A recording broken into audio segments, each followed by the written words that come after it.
오늘 검찰에서 박지원 전 국정원장, 서훈 전 국정원장, 또 청와대 안보실장, 서욱 국방부 장관, 이 아주 우리나라에서 내놓으라 하는 문재인 정권의 실세들에 대해서 가택, 그러니까 집에 대한 압수수색을 벌였어요.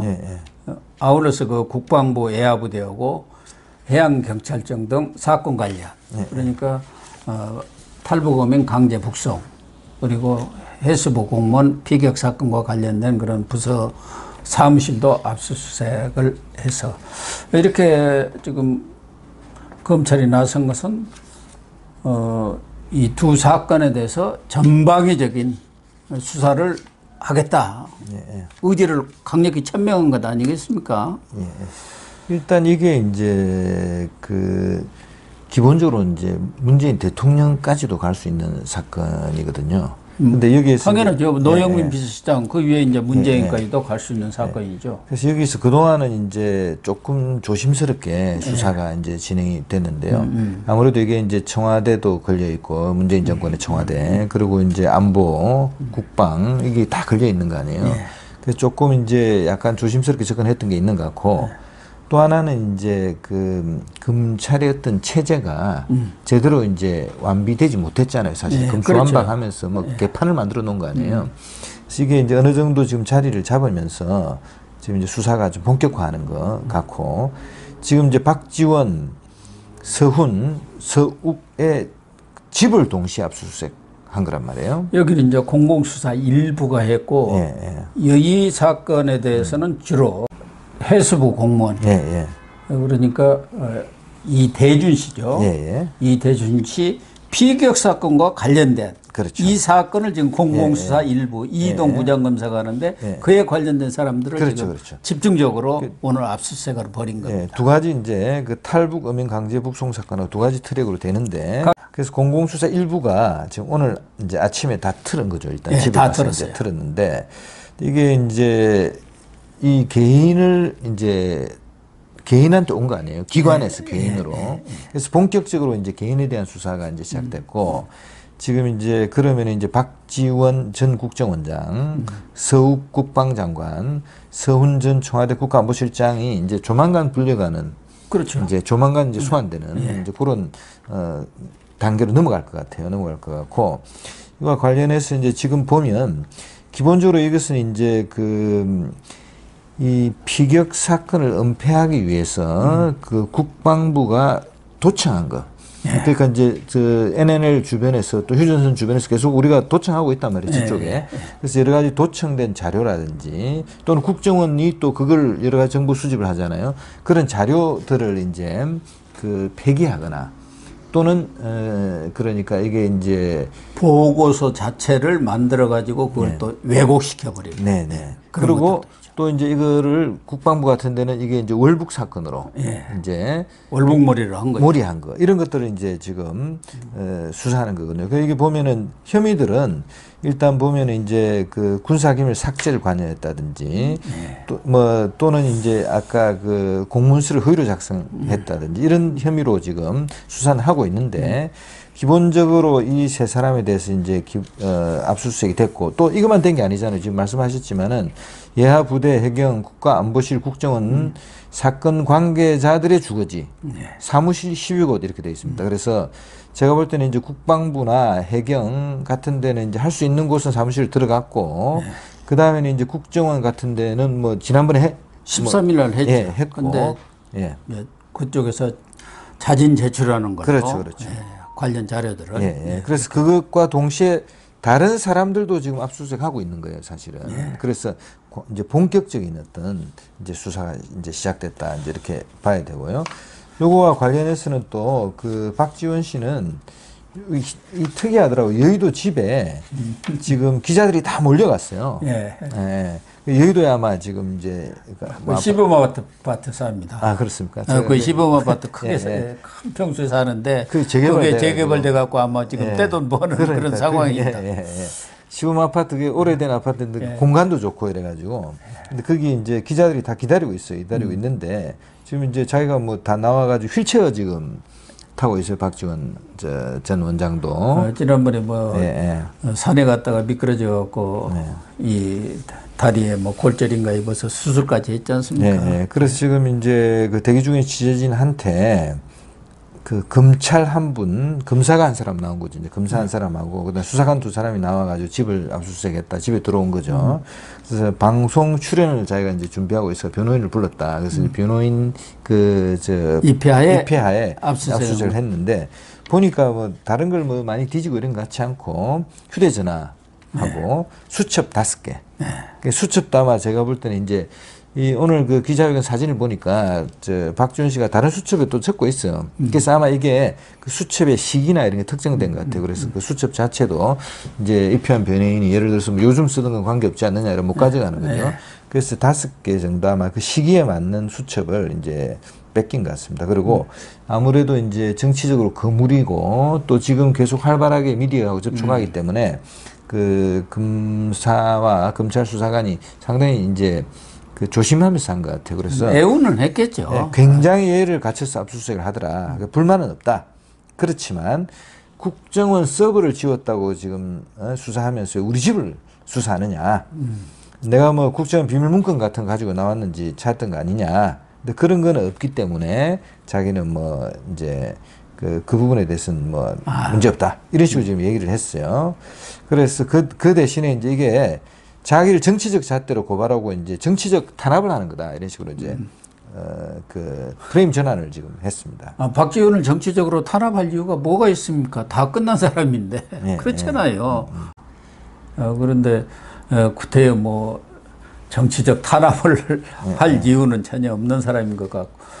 근데 지금 공공수사 3부에서도 그러니까 어제죠. 15일 날 서호 전 통일부 차관을 소환 조사했고 그 이전에도 실무자들은 다 불러서 조사를 한 모양이에요. 여기는 이제 탈북어민 강제 북송 사건이기 때문에 앞으로 정우용 거기도 이제 서훈이 포함이 되고 김현철 통일부 장관 전 통일부 장관 이런 사람들에 대한 뭐 압수수색이 저는 곧 들어가지 않겠나. 그리고 소환 조사까지 갈 거 아니겠습니까? 지금 이제 이게 보면 오늘 이제 그 검찰 그 기자들은 이렇게 썼습니다. 그러니까 이 개인에 대한 압수수색이 광범위하게 영장이 나왔잖아요. 그러니까 법원이 영장을 이제 그 발부했다는 거거든요. 그래서 이거는 상당히 법원이 설득될 정도로 어느 정도 입증이 돼서 법원에 낼 때 뭐 개인 휴대폰을 압수수색하겠다 이러면 그게 뭐 상당히 증거를 달아야 되잖아요. 소명이 있어야죠. 그래서 지금 여러 가지 이제 수사에 진전이 좀 있었던 거 아니냐. 그래서 자진월북으로 몰아가기 위해서 뭔가 조작하고 정보를 뺀 것에 대한 개연성이 드러난 거 아니냐. 그래서 그 다음에는 이제 소환되고 이러면은 예를 들어서 박지원 씨 같은 경우도 뭐 여차하면 사실은 또 감옥 갈 수도 있는 뭐 그런 상황이 전개될 수 있는 거죠, 사실은. 그럼요.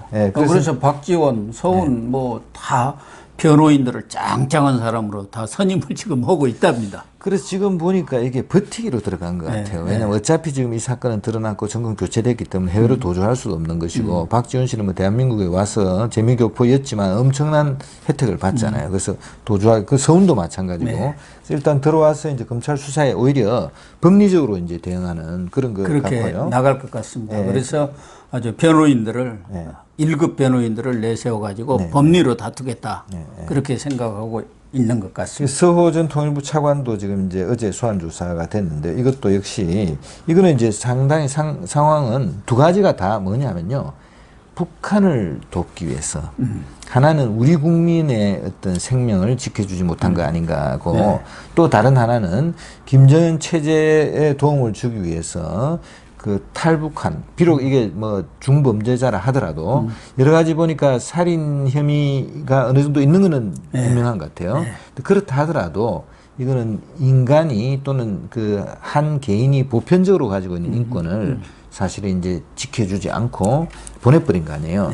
이거는 이제 수사의 어떤 상황에 따라서는 사실은 이것을 북한하고 긴밀히 소통하고 청와대 어떤 안보 라인이 뭐 이렇게 기민하게 움직이고 문재인 대통령의 승인까지 만약 이루어져서 이렇게 이루어졌다 그러면 대통령도 수사를 피할 수 없는 문재인 수사가 불가피한 거 아니겠습니까? 그래서 문재인도 지금 전에 자기 법무비서관 했던 사람들을 중심으로 해서 변호인단을 거기는 단을 구성한다 합니다. 뭐 한두 사람이 아니고 뭐 여러 사람이 이렇게 합동으로 해가지고 변호인단을 구성 중이라는 것 같아요. 문재인도 그것을 인지를 하고 또 그렇게 될 것으로 예상을 하고 변호인단을 구성하는 것 아니겠습니까? 그래서 제가 볼 때는 지지율이 상당히 떨어져 있는데 지지율이 떨어진 것 중에 하나는 뭐 이런 게 있습니다. 그 검찰총장 출신을 대통령 만들었을 때는 지난 정권의 어떤 불법에 대해서 단호하게 조사하고 처벌하라는 게 있는데 지금 대장동도 뭐 별로 수사도 안 되고 지지부진하고 있어요. 이게도 지지부진하고 그랬으니까 사실 거기에 지지율 하락도 하나의 어떤 그 원인이 됐을 수가 있어요. 근데 마침 오늘 이제 이런 기사가 나왔는데 이런 것과 관련해서 이게 다시 잘 수사하고 제대로 수사해. 여기서 뭐 무리하게 어떤 이 사람들을 잡으라는 게 아니고요.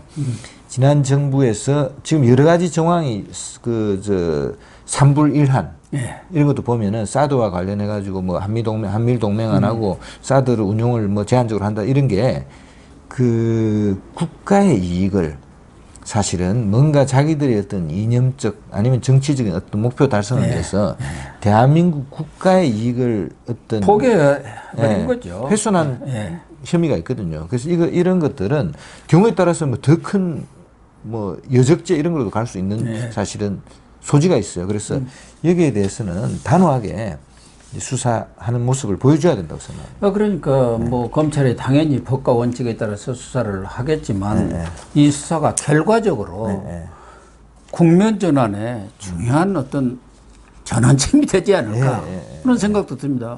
사실은 뭐 이런 거물급들을 소환에 들어갈 경우 모든 분위기가 그쪽으로 또 쏠려가게 되는 것이고 말씀하신 대로 윤석열이가 칼을 빼들었구나.